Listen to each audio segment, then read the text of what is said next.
In this episode of Smart Humans, we talk with Feld, who's founder and managing partner at Vintage. We discuss what it's like to manage $4.5 billion of AUM and invest into other funds. What does he think of the current venture market? What are the opportunities and where it is possible to invest? Of course, he talks to us about his predictions of the economy, geopolitical issues, and the pick for 3 years out. Welcome to Smart Humans with Slava Rubin, presented by Vincent. In this alt investing podcast, Slava talks to amazing minds about their investment journey and finds out what it takes to make it in the markets. And now, here's your host and smart human, Slava Rubin.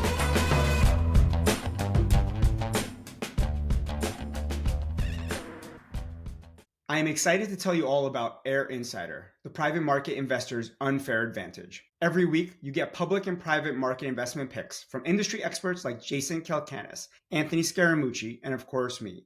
You'll get access to exclusive monthly briefings as well. Right now, we are offering the first year at 50% off, which is less than $10 per month. We've also partnered with some of the best investment platforms and tools and gotten our members thousands of dollars of offers and discounts. This includes $50 off of free stock from Public, up to $250 of free investment credit from Percent, and up to $1,000 of free gold from Argo, and a whole lot more. All of this for just under $10 per month. You can sign up at withvincent.com/insider. Again, that's withvincent.com/insider. Invest like an insider. Hello, and welcome to the latest episode of Smart Humans. I'm super excited for today's episode. We have a legend in the venture world, Feld. Welcome, founder and managing partner at Vintage. Thank you very much, Slava. It's an honor to be here. Yeah, so we always start with the same question, which is, where did this all begin? Take us back to how you got into this world. Was it from your childhood? Was it from growing up? What's the background of how you got into the world of alternative investments? So I had studied law and an MBA in university. Grew up in Canada, and I was taking Canadian companies public in the U.S. Knew that I didn't want to continue to be a lawyer. It's a lot more fun to be a client than it is to be a lawyer. And then decided to actually go into investment banking. Worked with a firm called Robertson in Israel, and helped them get their activities going here, and then from there went into the venture industry, and you can certainly identify with this. Had a burning desire to start my own firm, and hence started Vintage. So you were practicing law, but then felt the legal side wasn't as interesting as potentially the client or the business side. Right. Tell us more about that. Look, I even as a lawyer, I enjoyed actually being more an advisor to companies and helping them think through issues than drafting contracts. And one of the things I learned throughout my entire career, and especially you see this in the venture industry, this is a relationships business. In fact, most businesses are relationships. And, I think the aspect of working with people and helping people, and actually, frankly, putting up a mirror to them and letting them understand themselves where they should be going, what they should be going on, the directions they should be going, is something I find rewarding. And so, as I say, it was kind of natural to move into the investment banking advisory side, and then from that into the venture side.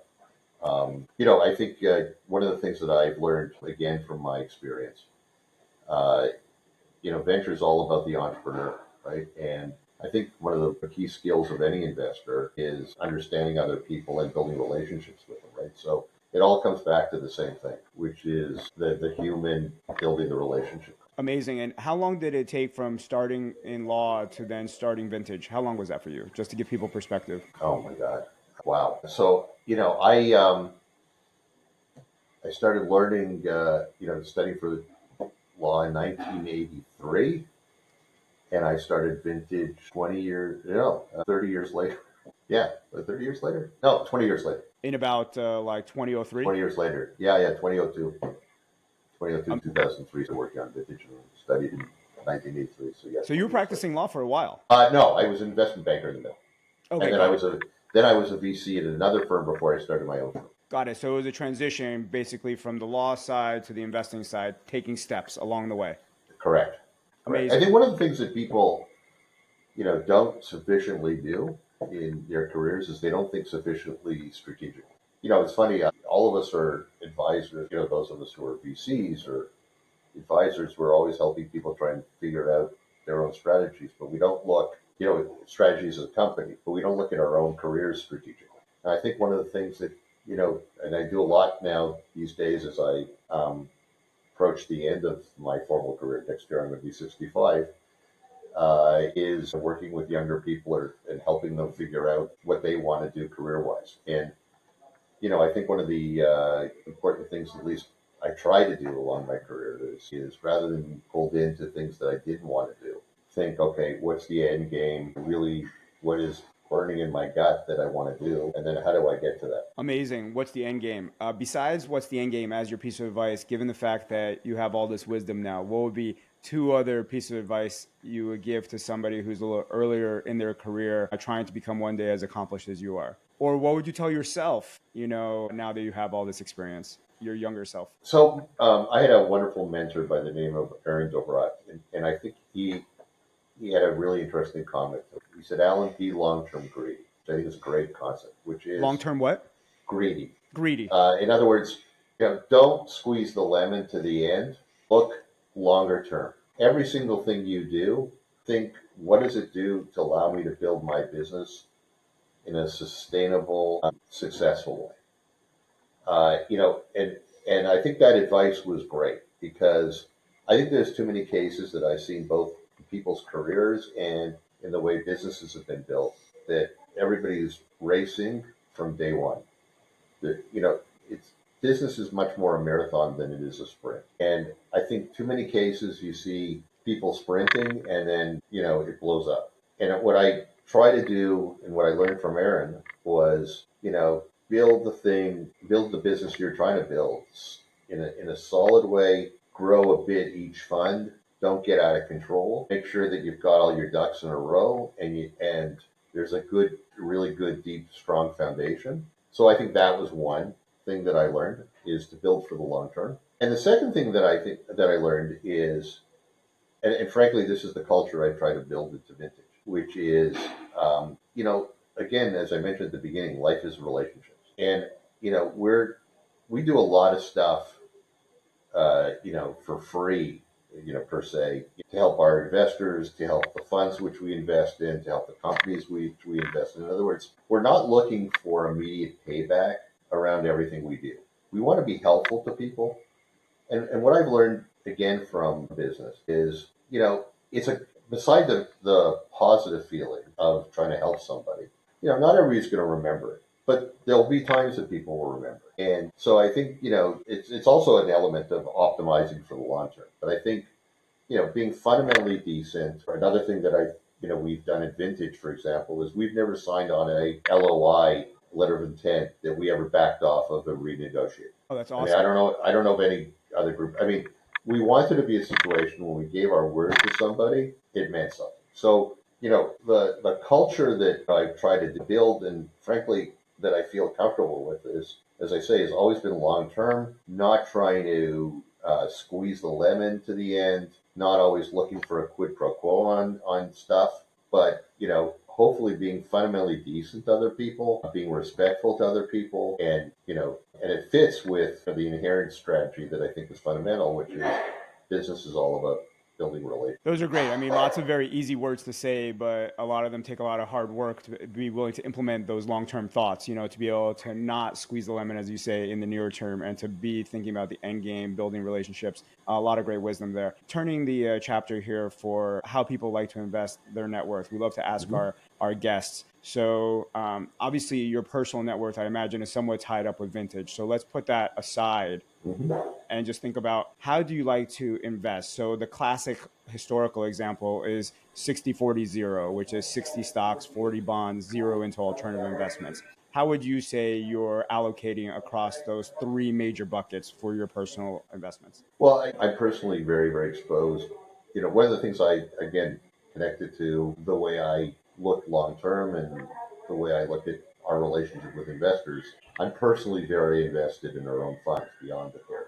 Of Right. course. So I strongly believe that you shouldn't be taking money from other people unless you've got something on the line. So in that sense, if you look at my equity exposure, a huge percentage, probably a unreasonable percentage in relative terms of my net worth is tied into vintage because I keep reinvesting in many respects, right? So that's one. I think the second, one of the things I think that the mistake that a lot of people do when they look at, especially technology investing, they look at tech investing and venture investing, I think, and you see this with institutions and you see this to a certain extent with ICE. They look at this as this super risky category. I think they're looking at it wrong. I keep saying to people, look at your venture investments actually as a hedge on everything else. I mean, we'll talk about this, I'm sure, later, but, I mean, I've been doing this in some capacity for over 30 years, right?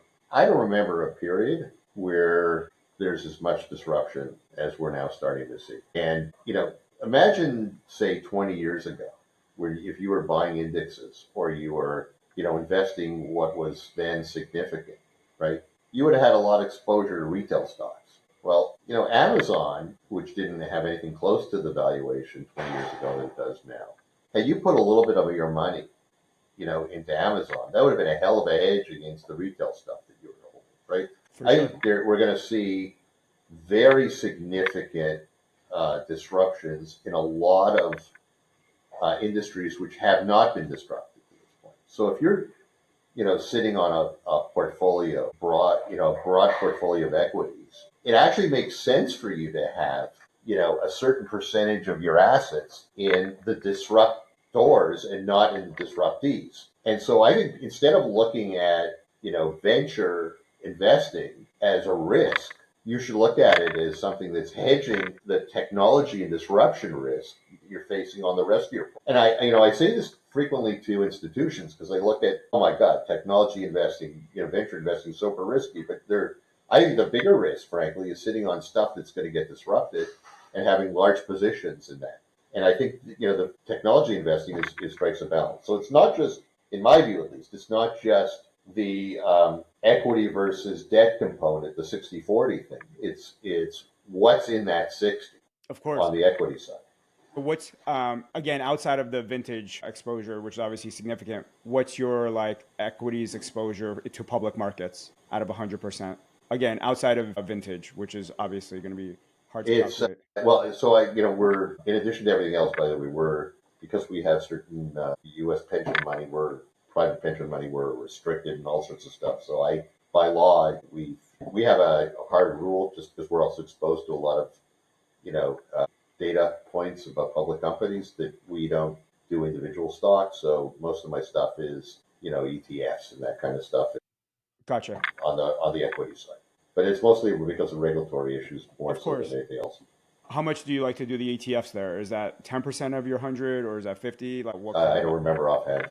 Gotcha. And then outside of your. Frankly, I wish I managed my money as well as I'm managing other people's money. Yeah, it's kind of like the. I'm so focused on managing vintage. I've kind of left it to other people to manage my Of course. my personal account. It's like cobblers with no shoes. Fully You got understand. it. You got it. Or I even have to argue with my mother, who's a doctor, and she sometimes doesn't take care of her own health. Correct. I take the fact that I'm managing other people's money extremely seriously. Of course. Yeah. Beyond the venture stuff, are there other alternative investments that you like to invest into personally? And the things that would include there are private credit, real estate beyond your primary home, right. crypto, art, or collectibles? No, I am on the private side, I've got some exposure to distressed funds. I think distressed funds are, an interesting opportunity if they're managed well. And I like infrastructure funds.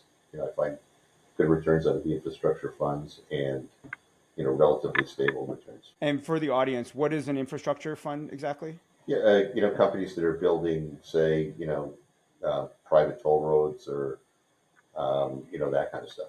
Public-private partnership kinds of deals. Amazing. Changing topics again, the market. So you have exposure to lots of investors. You see a lot of companies. There's a lot of things always going on, and today is no different. From geopolitics to economy to inflation to where interest rates going to jobs to all kinds of stuff going on. Obviously, change in administration in the U.S., lots of stuff going on in the Middle East and other parts of the world. So, just what's your high level view? What's Alan's view on today's market and economy? I don't know. I think we're in a period of enormous uncertainty, certainly geopolitically. There's a lot of uncertain factors. The China Taiwan issues, Russia and the rest of Europe, what's going on here in the Middle East. There's a lot of uncertainty politically. Certainly um, U.S. Administration is sending inconsistent messaging. So we see this as a very volatile market. Frankly, I've never believed in timing markets.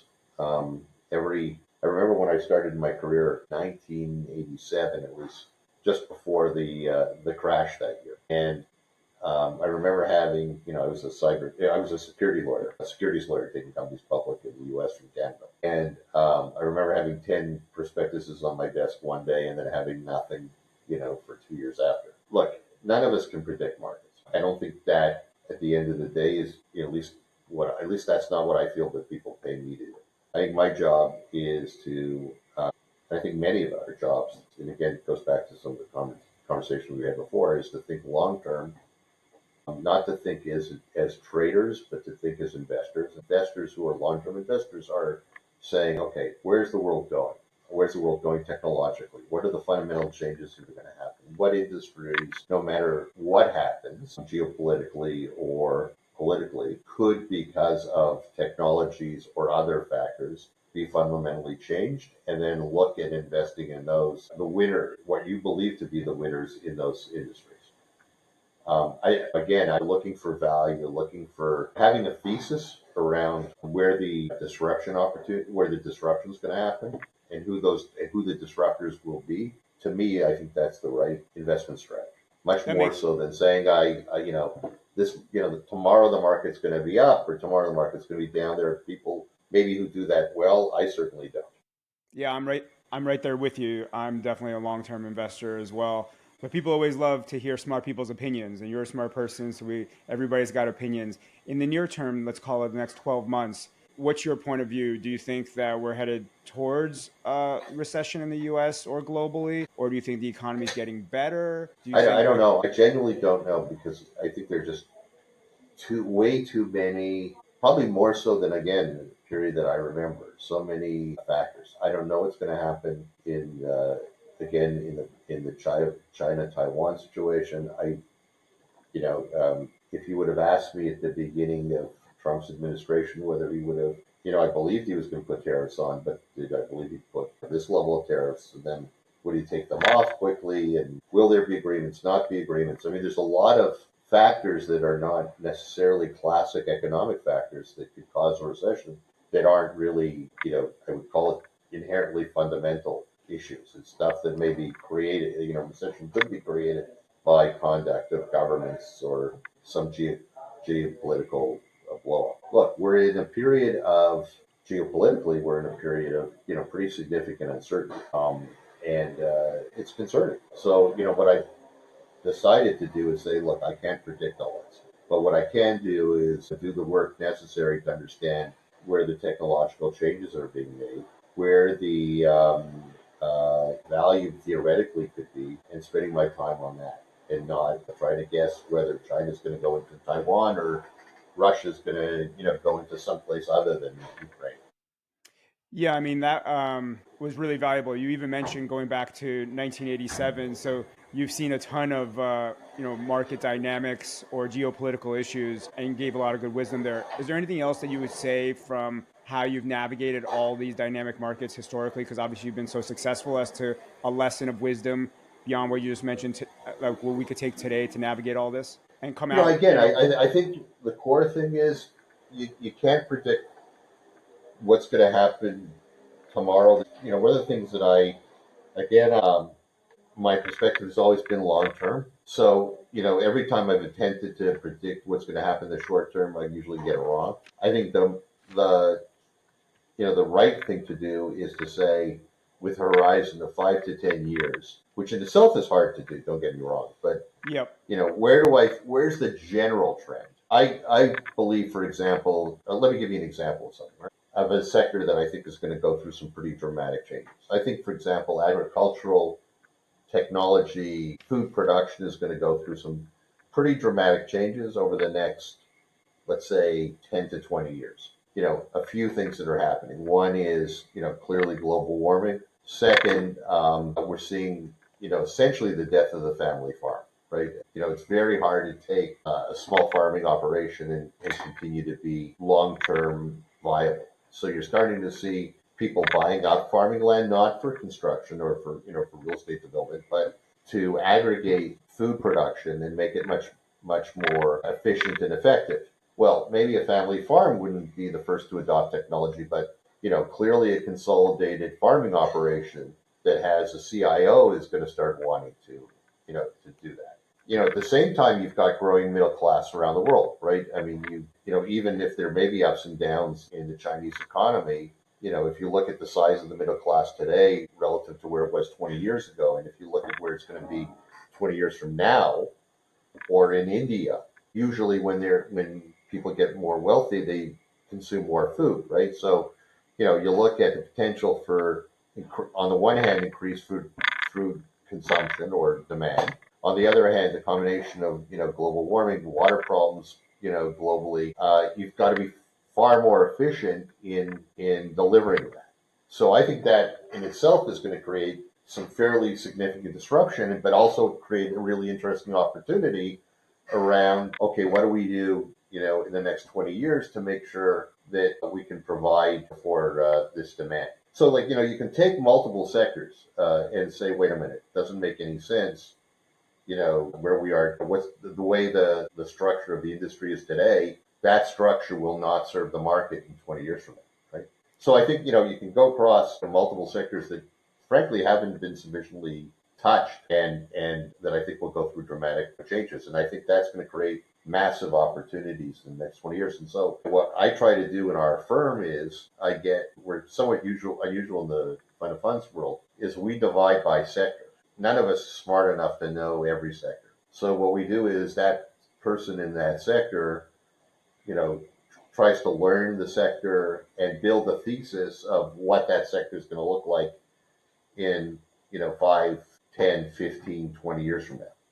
And then we will invest in funds that are consistent with that thesis. When you're investing, especially in early stage venture, what you care about isn't what's hot today. What you care about is what's going to be hot in 10 years from now. Absolutely. I love that prediction around agriculture and food production. And you brought up a term, fund of funds, which is a perfect segue into all the work that you do at Vintage. Obviously, you have decades of experience and a lot to learn. Not everybody on the call knows what a fund of fund is. So, can you share what is Vintage? I mean, you're Sure. managing billions of dollars of AUM and doing incredible work. So, if you could just start with the high level as to what you all are doing. Sure. So we do four things today, Vintage. We manage roughly about $4.5 billion.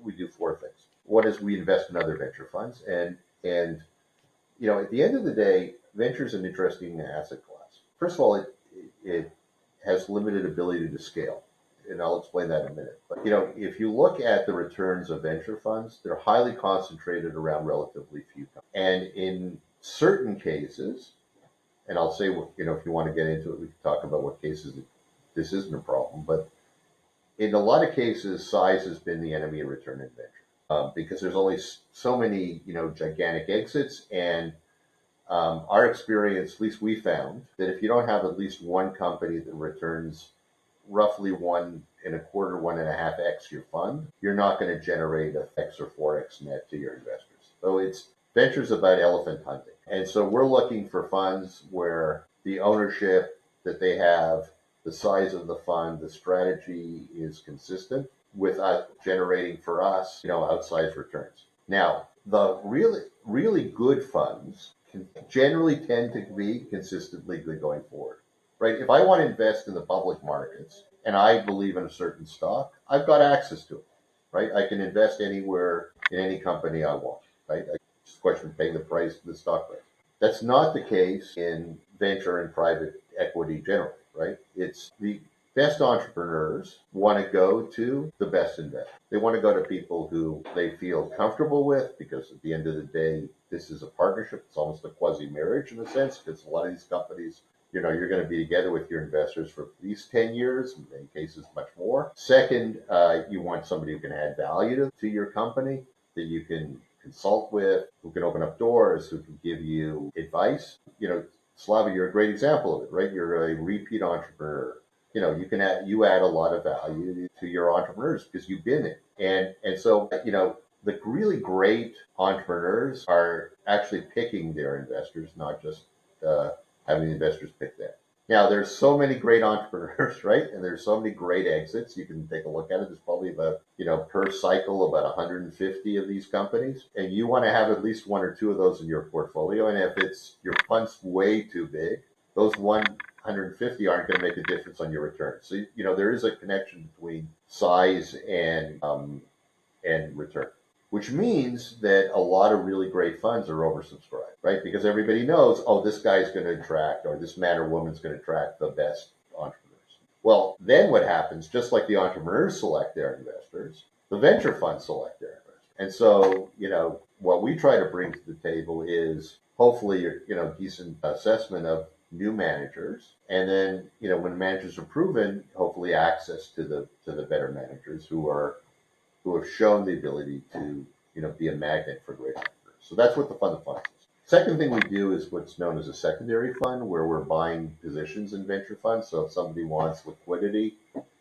in their, they're an LP in a fund, or even a direct investor, an angel investor in a company, and they don't want to wait the 10 to 15 years, or they don't want to put their hand in their pocket in subsequent rounds, so we can buy them out. So that's what our secondary does. Finally, because we're very close with the GPs, which we invest in, the general partners of the funds we invest in, and because we divide by sector and are tracking a ton of companies, we also do direct investing into companies, but at B level, B rounds and above. And the reason we're pretty restrictive about that is we don't feel it's ethical for us to be competing with the funds in which we're investors. So we don't do early stage investing. Typically what we do is we'll join a round. Our core business still is our fund of funds business, but because our attitude is not to be competing with the funds, a lot of the funds are showing us opportunities to join them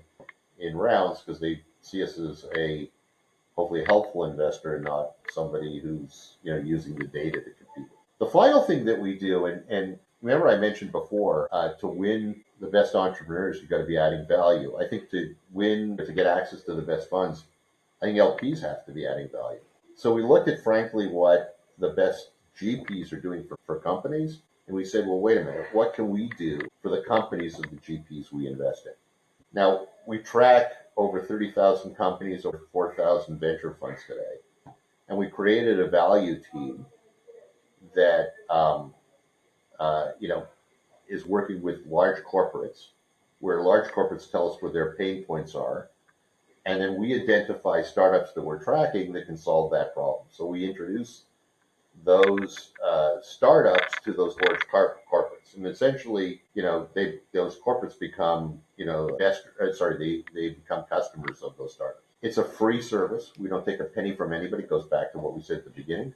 The belief that if you're good to people, hopefully they'll remember it. And our hope is that if the GPs see that, hey, unlike other LPs, Vintage is actually helping their companies. We also have, by the way, in addition to this biz dev service, we have a free service around recruiting. They'll give us a bigger allocation. So essentially, it's sweat equity for allocation. Similarly, if we're helpful to their underlying companies, hopefully they'll want us to join in subsequent rounds in their companies, because again, Vintage is helpful. So again, the approach is let's do whatever we can to be helpful to the funds and to their companies, and hopefully people will want us in a bigger position around the table. Amazing. And I'm going to take you into the Wayback Machine, which is, you were a lawyer, then a banker, then a VC, and then you started Vintage. But before you started Vintage, you probably in your mind at some level thought, should I start my own VC fund or should I invest in other funds? And what was that thought process and how did you make that decision? And why do you think investing into funds? Because you obviously at any time could have switched, right? So why is investing into funds for you better than investing into companies as a VC? So, as you mentioned, in my career, I was a VC. And I did okay. So I made some good investments. By the way, I still make some good investments. And sometimes I make a lot of bad investments too. So far, more good investments than bad investments. But, one of the things that I realized, and I think that all of us have to do this, I think you have to be honest with yourself, which was I came to the conclusion that it was better for me to focus on funds than to be an early stage investor in companies. And the reason I thought that way was, with all due respect, who am I to say to an entrepreneur, this is how you should build your business? I've seen too many guys who are telling people how to build their sales force who have never, gotten a PO in their lives. I think one of the things that all of us has to do is to put ourselves into perspective, what we bring to the table. And I think, I've seen investors really help companies, but I've also seen investors kill companies. And I came to the personal conclusion that, and so, Slava, you and your partner are great examples of this. I think people who have themselves built companies and have been doing that since day one. Now, obviously, I built vintage, but it's a different kind of animal. I've never sold software. I think people who've done that in their careers can bring a certain level of value that people like myself who, come with financial backgrounds or legal backgrounds or whatever, can't necessarily do. Makes sense. When you think about investing today, how has it changed now to be a vintage investor versus in 2003? I think probably the one word is AI. I think AI is going to change a lot of stuff.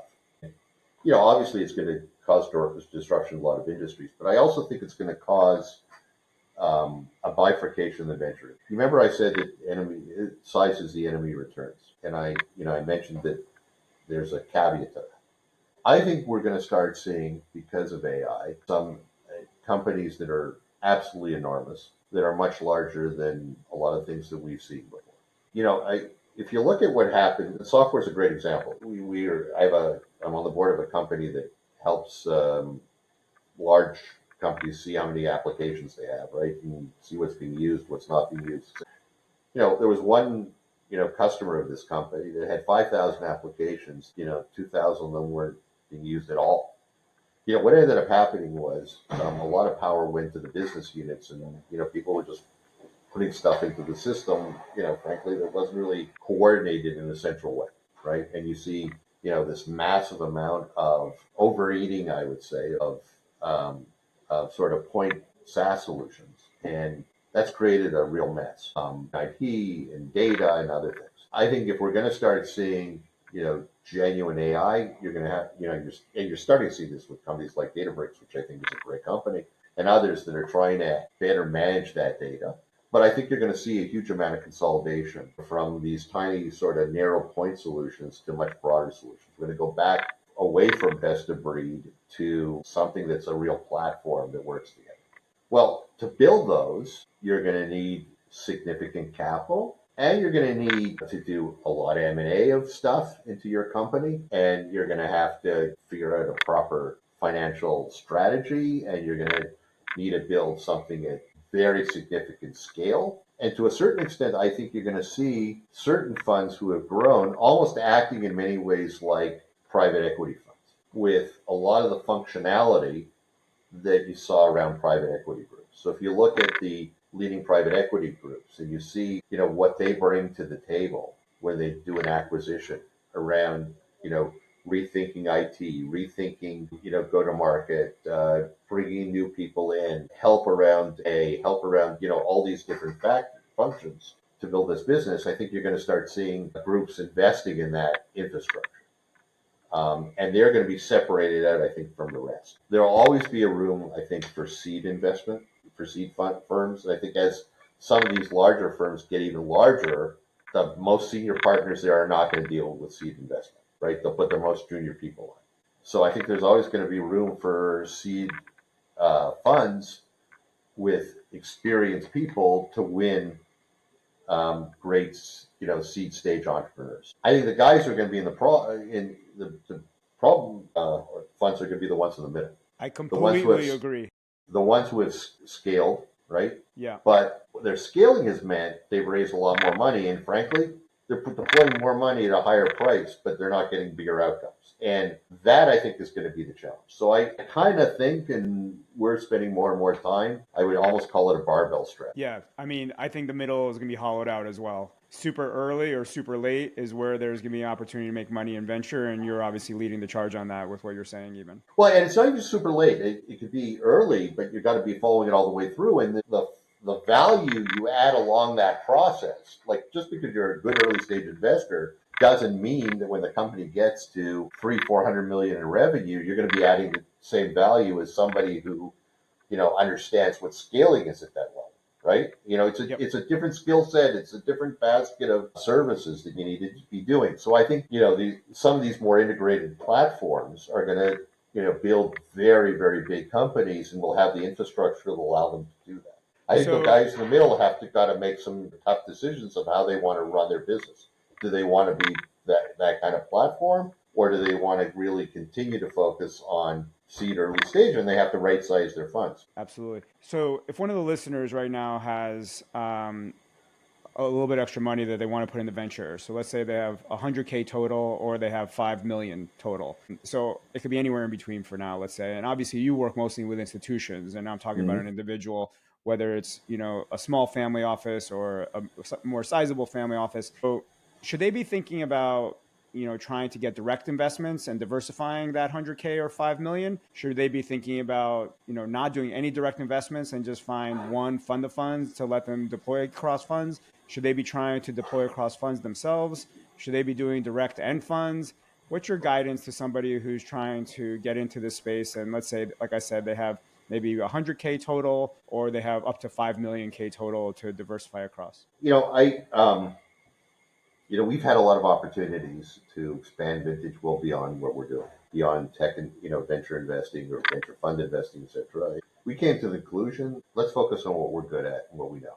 I think it's the same thing here, right? I mean, if you're a really good money manager and you've got a relatively small amount to deploy, are you going to invest the time and the money to recruit the people necessary to be able to look at every opportunity? I mean, I know I'm not smart enough to know every sector in venture, right? I'm not smart enough to know, to be able to look at a company in, a huge area, variety of areas and assess it well. Maybe there are other people who are. I'm not. So I've always taken the view that I'd rather invest in people who have an infrastructure and a depth of team that can make that decision. And yeah, I realize that, funds of funds are fees on fees, but frankly, if they do a good job, what I care about is the net return, not the fee on fee. So I think, quite honestly, I think now that we're, today, where the changes are so dramatic and so quick, if you don't invest with people who understand what they're doing, it's not a good sign. I always ask also, if you're not a professional investor in the space and an opportunity comes to you, why is it coming to you? Right? And Absolutely. so I would say to you, I'd either pick a fund with people that you trust, diversify to a fund of funds. But if you're a one-time investor, I'd be very cautious about doing stuff without a depth of team that knows the area well. What's your point of view on today's venture market? You obviously have so much experience and have seen so much. People have all kinds of different perspectives. There's a lack of liquidity, where the returns, AI is destroying everything. So how am I going to pick the right ones? On the flip side, we have OpenAI and these huge companies. You have small amounts of people creating huge results. We had the inflation and, let's call it, the overvaluations of the ZERP days just a few years ago. And now we practically have whiplash behind that, where people are afraid of the asset. So can you put us some perspective, the fact that you've been doing this for decades, as to where we are today and where you think at the moment? Like, should we be investing into this class, and where are we at in the market? So if you look at the average venture fund, the returns aren't great. The gap between the great venture funds and the average is huge. This is an asset class that is, if you're not in the top quartile or top decile funds, you shouldn't be investing in it. And frankly, at the end of the day, if you don't have access to those guys or you don't know how to pick them, you shouldn't be investing. The average return just isn't there. It doesn't justify the risk and the illiquidity. And that's true not just today. That's been true for, since venture started. And actually, it's quite true in private equity. Look, in the public markets, the gap between the best and, the median is really not that huge. Why? Because there's equality of information notionally, right? And equality of access, right? If I want to go into a certain company, I can invest in it. And if you have more information about that company than I have, then you may have inside information. If you trade on it, you're going to jail, right? That's not the case in venture capital and private equity. By definition, there's inequality of information and there's inequality of access. And so the best funds continue to generate outsized returns because the best entrepreneurs go to them and they have the capability to make the good judgments, right? So, even when markets are, choppy, and the really good funds are still going to generate great returns. It may take longer. Markets go up, markets go down. I've been through 5 downturns in my career, 5, maybe 6, depending on what you count. But this is a cyclical market. I never get excited when it goes up too much, and I don't get too excited when it goes down. This is a long-term asset class, and you'll make money if you're invested with great people. What we look for, by the way, in a fund is, who's the magnet for the best entrepreneurs. I mean, when we do due diligence in a fund, we're looking at the quality entrepreneurs that they attract. If they're attracting great entrepreneurs, then they'll be a great fund. Very simple. At the end of the day, the guys who really build the companies, look, you've been an entrepreneur. Guys who build the companies, with all due respect to the funds, aren't the funds, it's the entrepreneurs. The funds can help all along the way to make the company more successful. But let's put it this way, if a VC starts managing the company instead of the entrepreneur, you may as well shut down the company. So at the end of, it's really about attracting the best entrepreneurs, helping them where you should be helping them, and getting out of the way where you. And those funds that do that and do that well will make money no matter what the market is. Awesome. Because there's always going to be something that's being disrupted, and it'll be the best people disrupted.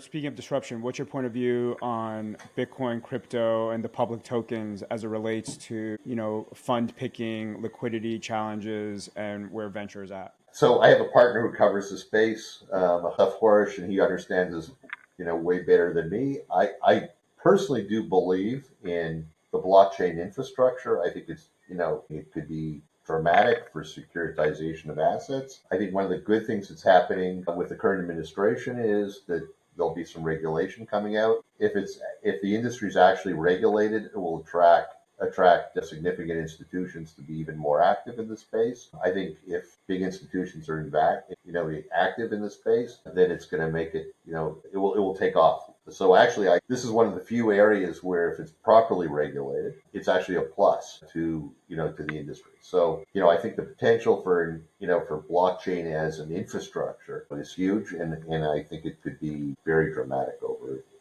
the next number of years, and especially with the attitude of this administration, which seems to be very pro-blockchain. Awesome. And then you obviously are super knowledgeable. We all want to be as knowledgeable and as smart as you. What is it that you watch, listen to, or read? Like, what is the things that you like to, engage with regarding to content? So I love to read a lot.